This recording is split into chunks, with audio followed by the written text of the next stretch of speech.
മണിമുത്തിൻ്റെ പുതുപുത്തൻ വിശേഷങ്ങളിലേക്ക് എല്ലാവർക്കും സ്വാഗതം. അങ്ങനെ കൃഷ്ണ കാവ്യയോട് കാര്യങ്ങളൊക്കെ തുറന്നു പറയുന്നുണ്ട്. ഒരു ഭാര്യ എന്ന നിലക്കുള്ള കാവ്യയുടെ സാമീപ്യം എനിക്ക് ആവശ്യമുണ്ട്. ഒരു മാസത്തെ അവധി ഞാൻ തരും. അതിനോടകം കാവ്യ വരാൻ തയ്യാറല്ലെങ്കിൽ ഞാൻ ഉമ്മയുടെ കഴുത്തിൽ താലി കെട്ടും. എൻ്റെ തീരുമാനം ഞാൻ മുൻകൂട്ടി അറിയിക്കുക. ഒരു മാസം സമയം. ആരുടെയും അനുവാദം ചോദിക്കേണ്ട കാര്യമൊന്നും എനിക്കില്ല. ഉമ്മക്ക് സമ്മതമാണെന്ന് ഞാൻ കരുതുന്നു എന്നൊക്കെ പറയുന്നുണ്ട് കേട്ടോ കൃഷ്ണ. അപ്പോൾ അത് കേൾക്കുന്നതും ശരിക്കും തകർന്നു പോകുന്നുണ്ട് കേട്ടോ കാവ്യ. എന്നാൽ ഉമ്മക്കാണെങ്കിൽ ശരിക്കും സന്തോഷമാവുന്നുണ്ട്. ഉമ്മ വേഗം തന്നെ പോയി കലണ്ടറിൽ തീയതി കുറിച്ചിടുന്നുണ്ട്. അപ്പോൾ അത് കാണുന്നതും എല്ലാവർക്കും, ഭരത്തിനും ജയമോഹിനിക്കും നീരജയ്ക്കും ഒക്കെ ഷോക്കേറ്റ പോലെ നിൽക്കുകയാണ് കേട്ടോ. ഉമ്മ വന്നിട്ട് പറയുന്നുണ്ട്, കലണ്ടറിൽ 30 ദിവസമാകുന്ന തീയതി മാർക്ക് ചെയ്യായിരുന്നു ഞാൻ എന്ന് പറയുന്നുണ്ട് കേട്ടോ ഉമ്മ. വീണ്ടും കൃഷ്ണ പറയുന്നുണ്ട്, വീണ്ടും ഞാൻ പറയാം, ഉമ്മയും ഞാനും തമ്മിൽ ഇതുവരെ തെറ്റായ ഒരു ബന്ധവുമില്ലാന്ന് ഉറപ്പിച്ച് പറയുന്നുണ്ട് കൃഷ്ണ. പിന്നീട് നമ്മുടെ കാവ്യ ഇതെല്ലാം ആലോചിച്ച് വളരെയധികം സങ്കടപ്പെട്ട് എന്ത് ചെയ്യണമെന്നറിയാതെ റൂമിൽ ഒറ്റയ്ക്കിരുന്ന് ആലോചിക്കാവും. അപ്പോൾ അതേസമയം ജയമോഹിനിയും ഭരത്തും അവിടേക്ക് വരുന്നുണ്ട് കേട്ടോ.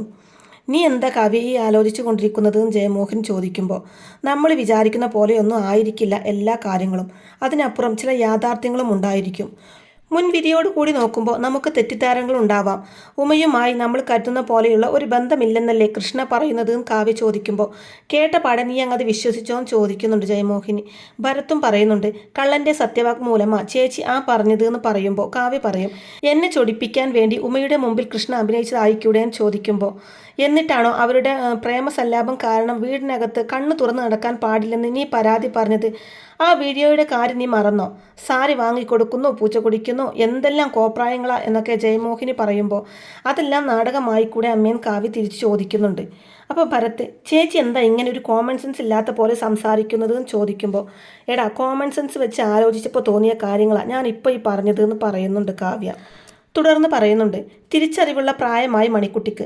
അവളുടെ മുമ്പിൽ വെച്ച കൃഷ്ണയും ഉമ്മയും ഇൻറ്റിമേറ്റായി പെരുമാറുന്നത് വഴിവിട്ട ബന്ധമായിരുന്നെങ്കിൽ അത് രഹസ്യമാക്കി വെക്കാൻ അവർ ശ്രമിക്കില്ലായിരുന്നോ എന്നൊക്കെ ചോദിക്കുമ്പോൾ ജയമോഹന് പറയുന്നുണ്ട്, അവർ തമ്മിലുള്ള ബന്ധത്തിന് മണിക്കുട്ടിയുടെ ഒത്താശയുണ്ടെന്നേ എന്ന് പറയുമ്പോൾ, മണിക്കുട്ടി ഇപ്പോഴും രാധികയുടെ ഓർമ്മകളിലാണ് ജീവിക്കുന്നത്.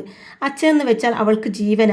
ആ സ്ഥിതിക്ക് കൃഷ്ണ ഉമ എന്നല്ല ഏതൊരു പെണ്ണുമായി അടുക്കുന്നതും മണിക്കുട്ടി അംഗീകരിക്കില്ല. അതിന് അവൾ കൂട്ടു നിൽക്കുകയുമില്ല എന്ന് പറയുന്നുണ്ട് കേട്ടോ കാവ്യ. അവിടെയാണ് കൃഷ്ണയുടെ ബുദ്ധി നമ്മൾ മനസ്സിലാക്കേണ്ടത്. നീ ഇപ്പോൾ പറഞ്ഞില്ലേ മണിക്കുട്ടിക്ക് കൃഷ്ണ എന്ന് വെച്ചാൽ ജീവനാണെന്ന്. അത് അയാൾക്ക് നന്നായിട്ടറിയാം. കൊച്ചിൻ്റെ ആ ദൗർബല്യം അയാൾ മുതലെടുക്കുക. കാഴ്ചയില്ല, അതുകൊണ്ട് സഹായത്തിന് ആരെങ്കിലും വേണമെന്ന് പറഞ്ഞല്ലേ ഉമ്മയെ എഴുന്നള്ളിപ്പിച്ച് കൊണ്ടുവന്നത്. അവൾ പയ്യെ മണിക്കുട്ടിയെ അങ്ങ് വശത്താക്കി. ഉമ്മയമ്മ എന്ന കൊച്ചിനെ കൊണ്ട് വിളിപ്പിക്കാനും തുടങ്ങി. ഇതെല്ലാം നാടകമാണെന്നാണോ കാവ്യ പറയുന്നതെന്നൊക്കെ ചോദിക്കുമ്പോൾ കാവ്യ പറയുന്നുണ്ട്, അത് മാത്രമല്ല അമ്മേ, രാധികയോട് കൃഷ്ണയ്ക്ക് വലിയ സ്നേഹമായിരുന്നു. മരിച്ചിട്ടും അവളെ മറന്നിട്ടില്ല. ആ രാധികയുടെ മോള് കൂടെ ഉള്ളപ്പോൾ വഴിവിട്ടൊരു ബന്ധത്തിനെക്കുറിച്ച് കൃഷ്ണ ആലോചിക്കുമെന്ന് ചോദിക്കുമ്പോൾ ഭരത് പറയുന്നുണ്ട്, കാവേച്ചി പറയും പോലെ നേരെ വാ നേരെ പോ എന്നല്ല ഇവിടെ ആരും ചിന്തിക്കുക. പ്രത്യേകിച്ച് കൃഷ്ണയെ പോലുള്ള ഒരാൾ ഇത്രക്കും അപമാനം നേരിട്ടിട്ടും അയാൾ എന്തിനാ വീട്ടിൽ പോവാതെ കടിച്ചു തൂങ്ങി ഇവിടെ തന്നെ നിൽക്കുന്നത്? സ്വത്തിന് വേണ്ടി. ഉമയോടൊപ്പമുള്ള ജീവിതം, കൂടെ മണിക്കുട്ടിയും, അതാണല്ലോ അയാളുടെ സ്വപ്നം എന്ന് ഭരത്തും അതുദ്ദേശിച്ചാണ് ഇപ്പോൾ ഒരു മാസത്തിൻ്റെ കാലാവധി പറഞ്ഞ് നിന്നെ വെല്ലുവിളിച്ചിരിക്കുന്നതെന്ന് ജയമോഹിനിയും പറയുമ്പോൾ, 30 ദിവസത്തിനുള്ളിൽ ആ വെല്ലുവിളി ഏറ്റെടുത്ത് കൃഷ്ണയുമായി ചേർന്ന് പോകാൻ തയ്യാറെന്ന് ഞാൻ പറഞ്ഞാലോ അപ്പോഴറിയാലോ ഉമയുമായിട്ടുള്ള അയാളുടെ ബന്ധത്തിൻ്റെ സത്യം എന്താണെന്ന് പറയുന്നുണ്ട് കേട്ടോ കാവ്യ. അപ്പോൾ ഭരത് പറയുന്നുണ്ട്, എൻ്റെ ചേച്ചി അങ്ങനെ പറയുന്നത് തന്നെ അപകടമാണ്. കാഞ്ഞ ബുദ്ധിയാ കൃഷ്ണക്ക്. നിങ്ങൾ തമ്മിലുള്ള ഭാര്യ ഭർത്തൃബന്ധം പഴയതുപോലെ തുടരുകയാണെന്ന് വെച്ചാൽ കൃഷ്ണക്ക് പാലക്കൽ തറവാട്ടിലുള്ള എല്ലാ അധികാരങ്ങളും വീണ്ടും കിട്ടുന്നു എന്നാണ് അർത്ഥം. അതേസമയം ഉമയുമായിട്ടുള്ള ബന്ധം രഹസ്യമായിട്ട് തുടരുകയും ചെയ്യാമെന്ന് പറയുമ്പോൾ, ഞാനത് സമ്മതിച്ചു കൊടുക്കുമെന്ന് നിനക്ക് തോന്നുന്നുണ്ടോ എന്ന് തിരിച്ചു ചോദിക്കുന്നുണ്ട് കാവ്യ. അപ്പോൾ ജയമോഹിനി ചോദിക്കും, ആ വെല്ലുവിളിക്ക് ഇപ്പോൾ പോകുന്നത് എന്തിനാ? കാവ്യ അവനെ മാറ്റി നിർത്തിയതല്ലേ? ഒരിക്കൽ പുകഞ്ഞ കൊള്ളി വീണ്ടും എടുത്ത് അടുപ്പത്ത് വെച്ചാൽ വീണ്ടും പുകഞ്ഞുകൊണ്ടിരിക്കും. അതുകൊണ്ട് എടുത്ത് കളഞ്ഞേക്ക്, അതാ ബുദ്ധി എന്ന് പറയുന്നുണ്ട് ജയമോഹിനി. ഞാൻ വേണമെങ്കിൽ കൃഷ്ണയോട് തുറന്ന് സംസാരിക്കാം, എനിക്ക് മടിയൊന്നും ഇല്ലാന്ന് പറയുമ്പോൾ, അമ്മ സംസാരിക്കേണ്ട, എനിക്ക് കുറച്ചൊന്ന് ആലോചിക്കാനുണ്ട് എന്ന് കാവ്യ പറയുമ്പോൾ, ഇനി എന്തോന്ന് ആലോചിക്കാനാ ചേച്ചിയെന്ന് ഭരത് ചോദിക്കുമ്പോൾ, പലതുമുണ്ട്, ഇപ്പോൾ ഞാനൊന്ന് ഒറ്റയ്ക്ക് ഇരുന്നോട്ടെ എന്ന് പറയുമ്പോൾ ഭരത്തും ജയമോഹിനിയും കൂടി അവിടെ നിന്ന് പോവാണ് കേട്ടോ. അതിനുശേഷം കാണിക്കുന്നത് കൃഷ്ണ ഉമയോട് പറയുന്നുണ്ട്, കാവ്യ ഒരിക്കലും പ്രതീക്ഷിച്ചില്ല ഞാൻ ഇങ്ങനെ അവസാനമായിട്ടൊരു ഡേറ്റ് പറയുന്നു. അപ്പോൾ ഉമ മനസ്സിൽ പറയുന്നുണ്ട്, ഞാനും പ്രതീക്ഷിച്ചതല്ല എന്ന്. അപ്പോൾ മണിക്കുട്ടി വന്നിട്ട് അന്നേരം അമ്മ എന്താ അച്ഛാ പറഞ്ഞതെന്ന് ചോദിക്കുമ്പോൾ കൃഷ്ണ പറയുന്നുണ്ട്, കാവ്യയ്ക്ക് എന്തെങ്കിലും പറയുന്നതിന് അവസരം കിട്ടുന്നതിന് മുമ്പേ ഉമ കലണ്ടറിൽ 30 ദിവസം കഴിയുന്ന തീയതി മാർക്ക് ചെയ്ത് കഴിഞ്ഞിരുന്നു എന്ന് പറയുന്നുണ്ട്. തുടർന്ന് പറയുന്നുണ്ട്, നമുക്കിടയിൽ ഫോർമാലിറ്റിയുടെ ആവശ്യമൊന്നുമില്ല, എന്നാലും ഉമയോട് ഞാൻ നന്ദി പറയാം. ഈ നാടകത്തിൽ പൂർണ്ണമായും സഹകരിച്ചൂടെ എന്ന് ചോദിക്കുമ്പോൾ ഉമ മനസ്സിൽ പറയുന്നുണ്ട്, തുടങ്ങിയത് നാടകമായിട്ടാണെങ്കിലും എനിക്കിപ്പോൾ ഇത് ജീവിതമാണ് കൃഷ്ണ എന്ന് പറയുന്നുണ്ട്.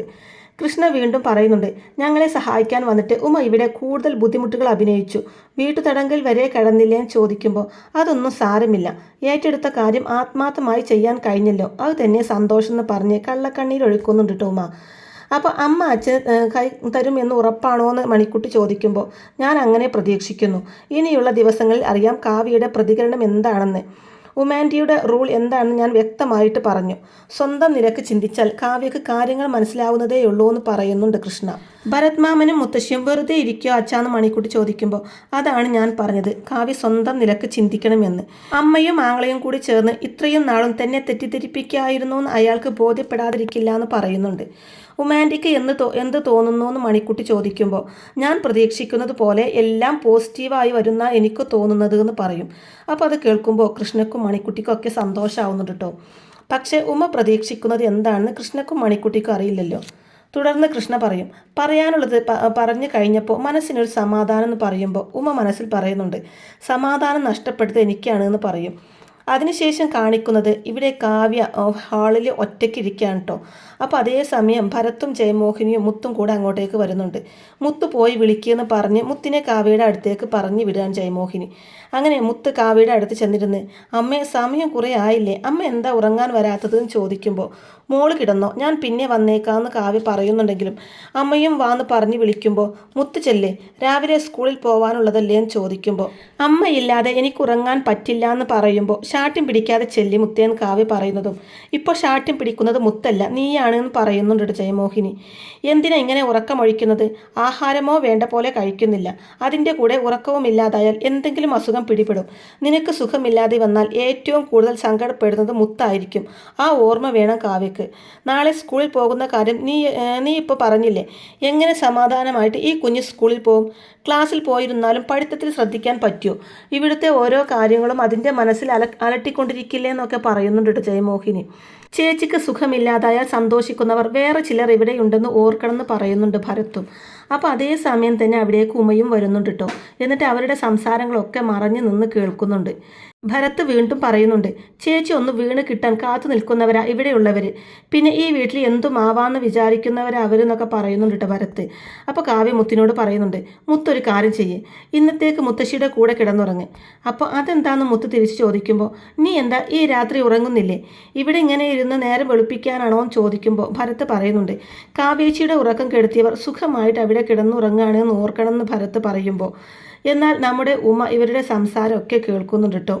അപ്പോൾ കാവ്യ പറയുന്നുണ്ട്, ഈ രാത്രി ഇങ്ങനെ പോട്ടെ, രാവിലത്തേക്ക് ഒരു തീരുമാനത്തിലെത്തണം എനിക്ക്, ഏറെക്കുറെ ഞാൻ ആലോചിച്ചു കഴിഞ്ഞു, ഇനി ഉറപ്പിച്ചാൽ മതിയെന്ന് പറയുമ്പോൾ അല്ല എന്ത് ആലോചിച്ചു എന്നാ കാവ്യ പറയുന്നത് ജയമോഹിനി തിരിച്ചു ചോദിക്കുമ്പോൾ കാവ്യ പറയുന്നുണ്ട്, അമ്മ പറഞ്ഞതുപോലെ മുത്തിന് സമാധാനമായിട്ട് പഠിക്കണം, എനിക്ക് സമാധാനമായിട്ട് ജീവിക്കണം, അതിന് ഈ പ്രശ്നങ്ങൾക്കൊരു പരിഹാരം കണ്ടെത്തിയേ പറ്റൂ. കാവ്യേച്ചി എങ്ങോട്ടെങ്കിലും പോവാനാണോ ആലോചിക്കുന്നത് എന്ന് ഭരത് ചോദിക്കുമ്പോൾ ഞാനോ, അങ്ങനെ തോറ്റ് പിന്മാറുന്നവളാണ് നിന്റെ സഹോദരി എന്നാണോ നീ വിചാരിക്കുന്നത്, ഞാൻ ഈ കഴുത്തിൽ അണിഞ്ഞിരിക്കുന്ന താലിക്ക് വലിയ വിലയും സ്ഥാനവുമുണ്ട്, അതിലും വലിയ സ്ഥാനമാണ് മുത്തിൻ്റെ അമ്മ എന്നത്, എല്ലാം ചേർത്ത് വെച്ച് ഞാനൊരു തീരുമാനത്തിലെത്തുകയാണ്, അതെന്താണെന്ന് ഞാൻ നാളെ പറയാം. ഇതെല്ലാം കേൾക്കുമ്പോഴേക്കും ജയമോഹിനി പേടിയോടെ മോളെ എന്ന് വിളിക്കുന്നുണ്ട് കേട്ടോ. പ്രശ്നങ്ങളെല്ലാം തീർത്ത് കിട്ടിയാൽ പോരെ അമ്മേ, ഈ രാത്രി ഒന്ന് കഴിഞ്ഞോട്ടെ, ശേഷം മുത്തശ്ശിയുടെ കൂടെ കിടന്നുറങ്ങാനും പറയുന്നുണ്ട് കേട്ടോ കാവ്യ. അതിനുശേഷം ഭരത്തും ജയമോഹിനിയും കൂടി ഇരുന്ന് സംസാരിക്കുകയാണ് കേട്ടോ.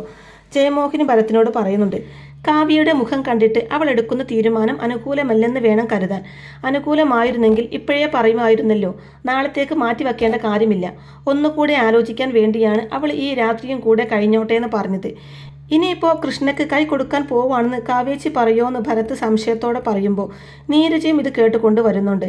പറഞ്ഞാൽ എന്താ ഭരത്ത്, ഉമയുമായിട്ട് മറ്റെന്തോ ബന്ധമുണ്ടായിരുന്നു, ഇതായിരുന്നല്ലോ പുതിയ ആരോപണം. അങ്ങനെ ഒരു ബന്ധമില്ലായിരുന്നുവെന്ന് കൃഷ്ണേട്ടൻ വ്യക്തമാക്കി കഴിഞ്ഞു. കാവേച്ചിക്കും ബോധ്യപ്പെട്ട് കഴിഞ്ഞു. എങ്കിൽ പിന്നെ അവരൊന്നിക്കട്ടെ. എന്നോ മരിച്ചുപോയ രാധികയുടെ കാര്യം പറഞ്ഞ് കാവേച്ചി ഇനിയും ഇടഞ്ഞു നിൽക്കുന്നതിൽ ഒരർത്ഥവുമില്ല എന്നൊക്കെ പറയുന്നുണ്ട് നീരജ. അപ്പോൾ ജയമോഹിനി ഉമയുമായിട്ട് അവരിപ്പോഴും ബന്ധമുണ്ടെന്ന് തന്നെയാണ് ഞാൻ വിശ്വസിക്കുന്നതെന്ന് പറയുമ്പോൾ അമ്മ അങ്ങനെ വിശ്വസിക്കാൻ ആഗ്രഹിക്കുന്നത് കൊണ്ട് അങ്ങനെ തോന്നുന്നതാ. ജയമോഹിനിക്കാണെങ്കിൽ നീരജയുടെ വാക്കുകളൊന്നും അത്രക്ക് അങ്ങോട്ട് പിടിക്കുന്നില്ല കേട്ടോ. ഭരത്താണെങ്കിൽ ഒന്ന് വിരട്ടുന്നുണ്ട് നീരജയോട് മിണ്ടാതിരിക്കാൻ പറഞ്ഞിട്ട്. പക്ഷേ നീരജ പറയും, പറയാനുള്ളത് ഞാൻ മുഖത്ത് നോക്കി പറയും. കാവേച്ചിയുടെ മനസ്സിപ്പോൾ കൃഷ്ണേട്ടനിലേക്ക് ചാഞ്ഞിട്ടുണ്ട്. ഏട്ടനാണെങ്കിൽ ചേച്ചിയെ സ്നേഹിക്കുന്നുമുണ്ട്. അപ്പോൾ ജയമോഹിനി പറയും, അവൻ്റെ സ്നേഹം കാവ്യയോടല്ല, അവളുടെ സ്വത്തിനോടാണെന്ന് പറയുമ്പോൾ അതൊക്കെ അമ്മയുടെ തെറ്റിദ്ധാരണ. അപ്പോൾ ഭരത് ഇതേ സമയം ചോദിക്കുന്നുണ്ട്, അതൊക്കെ സത്യമാണെന്ന് തെളിഞ്ഞാലോ എന്ന്. ഇല്ലാത്ത ബന്ധം എങ്ങനെയാണ് ഭരത്തെ തെളിയിക്കുന്നത്? അല്ലെങ്കിൽ അത്രക്ക് ബലപ്പെട്ട തെളിവുകൾ വേണം. ആരെങ്കിലും വെറുതെ പറഞ്ഞാൽ പോരാ, കാവേച്ചിക്ക് നേരിട്ട് ബോധ്യപ്പെടണം. ഇനിയിപ്പോൾ അതിൻ്റെ ഒന്നും ആവശ്യം വരുമെന്ന് തോന്നുന്നില്ല. ചേച്ചി തീരുമാനം എടുത്തു കഴിഞ്ഞെന്നാണ് തോന്നുന്നത്. അങ്ങനെയും പറഞ്ഞ് നീരജ പോകുന്നുണ്ട് കേട്ടോ. ഭരത്തും ജയമോഹിനിയും അതുപോലെ ഉമയും ഒക്കെ വളരെ ടെൻഷനോട് കൂടി നിൽക്കുന്നുണ്ട് കേട്ടോ നീരജയുടെ ഈ വാക്കുകളൊക്കെ കേൾക്കുമ്പോൾ. കാവ്യയാണെന്നുണ്ടെങ്കിൽ കൃഷ്ണയും ഒത്തുള്ള മനോഹരമായ നിമിഷങ്ങളൊക്കെ ഓർത്തുകൊണ്ടിരിക്കുകയാണ്. പഴയ കാര്യങ്ങളൊക്കെ ഓർക്കുമ്പോൾ കാവ്യയുടെ മുഖത്തും ചിരി വിടരുന്നുണ്ട്. അങ്ങനെ അതൊക്കെ ഓർത്തുകൊണ്ടിരിക്കുന്ന സമയത്ത് ഉമ അതിലൂടെ പോകുന്നുണ്ട്. അപ്പോൾ ഉമക്ക് കാര്യം പിടികിട്ടുന്നുണ്ട്. ഇവളുടെ മുഖം കണ്ടാൽ അറിയാം മനസ്സ് നിറയെ കൃഷ്ണയാണെന്ന്. അവർ സ്നേഹം പങ്കിട്ട പഴയ കാര്യങ്ങളിൽ മുഴുകിയിരിക്കുകയാണെന്ന്. വീണ്ടും കൃഷ്ണയുടെ കൈകളിൽ ചേർന്നിരിക്കാനുള്ള തയ്യാറെടുപ്പിലാണ് കാവ്യ. ഏത് വിധത്തിലും അത് തടയണം എന്നൊക്കെ മനസ്സുകൊണ്ട് പ്ലാൻ ചെയ്യുന്നുണ്ട് കേട്ടോ ഉമ. ഇതേ സമയം ഉമ്മക്കൊരു കോള് വരുന്നുണ്ട്. ഇപ്പോൾ സൂസൻ എന്ന ഫ്രണ്ടാണ് വിളിക്കുന്നത്. ഇവളെന്തിനാ ഇപ്പോൾ വിളിക്കുന്നത് എന്ന് ഓർക്കുന്നുണ്ട് ഉമ്മ. അതേസമയം വിളിച്ചത് സൂസനല്ല, കൃഷ്ണയാണെന്നുള്ള മട്ടിൽ സംസാരിക്കാൻ ഓർത്ത് കാവ്യ കേൾപ്പിച്ചു കൊണ്ട് സംസാരിക്കാൻ തുടങ്ങുകയാണ് കേട്ടോ ഉമ്മ. അങ്ങനെ ഫോൺ ആദ്യം എയർപ്ലെയിൻ മോഡിൽ ഇട്ടിട്ടാണ് സംസാരിക്കാൻ തുടങ്ങുന്നത്. കാരണം അതിനിടയിൽ എങ്ങാനും വീണ്ടും സൂസൻ വിളിച്ചാലോ എന്ന് ഓർത്തിട്ട്. അങ്ങനെ ഉമ ചുമ്മാ സംസാരിച്ച് തുടങ്ങുകയാണ് കേട്ടോ. ഞാൻ എടുത്തപ്പോഴേക്കും ഫോൺ കട്ടായിപ്പോയി. ഫോണിന് അസൂയാണെന്നാണ് തോന്നുന്നത്. ഞാൻ പിന്നെ ഉറങ്ങിയില്ല, ഉറക്കം വന്നില്ല. ഞാൻ റൂമിൽ നിന്ന് പുറത്തിറങ്ങി നിൽക്കുക. ചൂടുണ്ടോ എന്ന് ചോദിച്ചാൽ മനസ്സിൽ ചൂടുണ്ട്. എന്തുകൊണ്ടാണെന്നോ അത് പറയാതെ അറിയില്ലേ. ഇവിടെയൊന്നും ആരുമില്ല, ഞാനും എൻ്റെ സ്വപ്നങ്ങളും മാത്രമേ ഉള്ളൂ. സ്വപ്നങ്ങൾ ആരെ പറ്റിയാണെന്ന് അറിയില്ലേ? തീരെ അറിയില്ല. സുല്ലിടാമെങ്കിൽ പറയാം, അല്ലെങ്കിൽ വേണ്ട, പേര് പറയില്ല, ആളിനെ തൊട്ട് കാണിക്കാം. ഇതൊക്കെ കേട്ടിട്ട് കാവ്യക്ക് ശരിക്കും ദേഷ്യം വരുന്നുണ്ട് കേട്ടോ. ദേഷ്യം നിയന്ത്രിക്കാൻ കഴിയുന്നില്ല. എന്താ ഇപ്പോൾ മുറിയിൽ വന്ന് തൊടാനോ? അല്ല, മണിക്കുട്ടി ഉറങ്ങിയോ? ഇവിടെ പക്ഷേ കാവ്യയും മറ്റും ഉറങ്ങിക്കാണില്ല. അപ്പോൾ ഇതേ സമയം ഇവരുടെ സംസാരം കേട്ട് ഭരത്തും ജയമോഹിനിയും അങ്ങോട്ടേക്ക് വരുന്നുണ്ട്. പിന്നെ ഒരു കാര്യമുണ്ട്.